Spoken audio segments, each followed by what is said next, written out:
আমাকে গ্রামে দোকান দিয়ে আমার তেমন লাভ টাভ নাই, কাস্টমার কম, বেচা কিনা কম।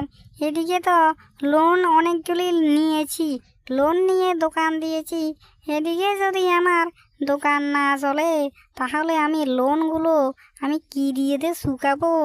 হায় হায় রে, কি সর্বনাশ, কি সর্বনাশ! এদিকে অনেক লোন তো নিয়েছি, এখন আমি দোকানটা কিভাবে চালাবো? এদিকে কোনো কাস্টমার নাই, এদিকে কিস্তিও তাড়াতাড়ি চলে আসছে। একটা চিন্তা, কি করে দেন আমি দোকানটা চালাই? যদি দোকানটা না চলে তাহলে তো একদম শেষ হয়ে যাবে আমার সব কিছু। হায় হায় রে, এই গ্রামে দোকান এই জন্য না দিলে ভালো হয়।